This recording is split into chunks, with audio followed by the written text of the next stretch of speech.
আমি আজকে একটু খাওয়া দাওয়া করেই এসেছি। ভালো করেছে, খুব ভালো। এই হচ্ছে মানে অমল হচ্ছে ডাক্তারবাবু বলেছে 7:30 থেকে 8টার মধ্যে রাতের খাবার খেয়ে নিতে। 7:30টা তো অনেক দেরি বললো, অ্যাকচুয়ালি 6:30টার মধ্যে খেতে হবে। 7টার মধ্যে বাড়ি আসি না। ঠিক কথাই বলেছে, 7টা থেকে 7:30টার মধ্যে খেয়ে নেবে, এর থেকে বেশি দেরি করবে। কিন্তু তুমি কি খেয়েছো? রুটি খেয়েছি, রুটি আর তরকারি। কটা? তুমি যখন ব্যায়ামে আসবে তখন তুমি খেলে কেন? তুমি ব্যায়াম করে যেই খেতে, তাহলে খাওয়াটা তাড়াতাড়ি হজম হয়ে যাবে। এটা তো ভাবছি তোমার অস্বস্তি করবে। হ্যাঁ, বলতে পারতাম। তাহলে এরকম দিনে তুমি ইয়ে করবে, ফল রেখে দেবে, সেদিকে ভাত খাবে না। হ্যাঁ, বাড়িতে জোগাড় করে বা সেরকম হলে ফল খেয়ে নেবে। আমি না একদিন এমন হয় রাত্রেবেলা শুধু একটা গোটা তরমুজ খেয়ে খেয়ে শুয়ে পড়ি। আমার বাড়িতে তাই, দুজনে মিলে অর্ধেক করলাম, হাফ হাফ হয়ে গেল। অ্যাসিডিটির জন্য ডাক্তার দেখানোর প্রয়োজন পড়ে না। তুমি যোগের রোগ হয়ে তুমি কি করে অ্যাসিডিটির জন্য ডাক্তারের কাছে যাও? আমার তো মাথা খারাপ। এসব শুনলে যোগা করো, তুমি অ্যাসিডিটি তোমার হবে কেন? শুধু টাইম টেবিল ঠিক করো খাবার, প্রত্যেকটার সাথে ফল স্যালাড এগুলো খাবার খাও, অ্যাসিডিটি হবে কেন? আমরা তো অ্যাসিডিটি বুঝি না কি জিনিস। ছোটবেলায় বুঝতাম, এখন বড় হয়ে যখন থেকে যোগ করি আর এসব বুঝি না।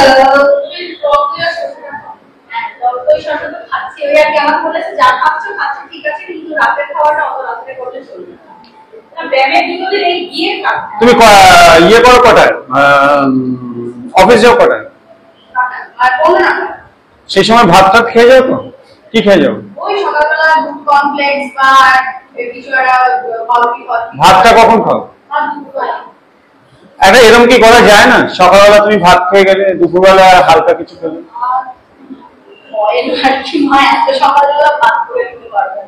না, আমি কেন বললাম, সকালবেলা আমাদের প্যানক্রিয়াসটা কি অ্যাক্টিভ থাকে, সকালবেলায় খাওয়া উচিত রাজার মতো, মানে পেট ভরে।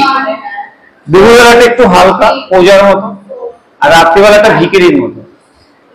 তো প্যানক্রিয়াস আমাদের ওই সময় অ্যাক্টিভ থাকে, তো ওই সময় তুমি যদি ভাত টাত সব খেয়ে চলে যেতে, তাহলে কি তুমি সারাদিনে কাজের মধ্যে রয়েছো, খাওয়াটা অটোমেটিক হজম হতে থাকবে। দুপুরবেলায় ধরো তুমি একটা কি দুটো রুটি নিয়ে নিলে, একটু স্যালাড নিয়ে নিলে, ঠিক আছে, বা রুটি বাদ দিয়ে শুধু ফলই নিলে, এরকম। আর সন্ধ্যাবেলাও তাই, খুবই লাইট। আর দুপুরবেলা খাওয়াটা চেষ্টা করবে লাঞ্চটা বা 12:30 12টা, খুব জোরে একটা, তাহলে একটা হলে একটাই হোক, মানে 1:30টা করবার চেষ্টা করবে না, একটাই। ঠিক আছে, অসুবিধা নেই। না না, ঠিক আছে, অসুবিধা নেই। সব জায়গাতে সবকিছু মনের মতন হবে না, ঠিক আছে। কিন্তু আমি সেটা বলছি, কিন্তু সকালবেলা খাওয়াটা যদি তুমি একটু হেভি খেয়ে যেতে পারতে ভালো, ঠিক আছে। সকালবেলাটা যদি হেভি খেয়ে যেতে পারতে, না আমাদের না সকালবেলা প্যানক্রিয়াস অ্যাক্টিভ থাকে, তো আমরা ওই সময়টাই কম খাবার দিই শরীরকে, কিন্তু ওই সময় শরীরকে দিলে তাড়াতাড়ি হজম হবে। এবার তুমি বলে একটা কাজ করো, কমপ্লেক্স এগুলো খাবে না, ওই জন্য প্রবলেম হচ্ছে। তুমি সকালবেলাটা একটু ভরপেটটা ফল খেয়ে নেবে। ফল তো ফুটতোজ, তাড়াতাড়ি হজম হয়ে যায়, ওই জন্য আমাদের খিদে পায়, খিদের অনুভূতি হয়।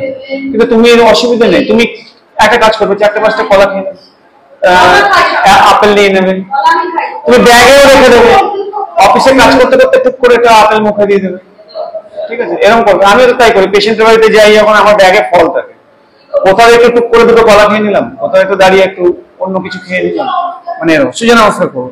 চলে যাবো অধমুখ বৃদ্ধাসন, অধমুখ স্বর্ণাসনটাকে করে নিই, তাহলে বডিটা ছাড়বে, বুঝতে পারছো?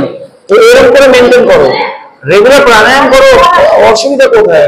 অম্বল আবার কোনো, অম্বল অ্যাকচুয়ালি কোনো রোগ নয়, গ্যাস কোনো রোগ নয়, কিন্তু রোগের কারণ, এটা মাথায় রাখতে হবে যে এগুলোই শরীরে বড় রোগ এনে দেয়, কিন্তু এগুলো কিন্তু কোনো রোগ নয়।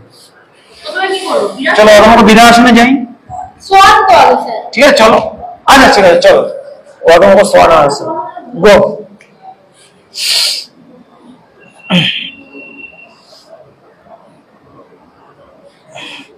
বডিকে আস্তে আস্তে টানো, এক্সটেনশন করো,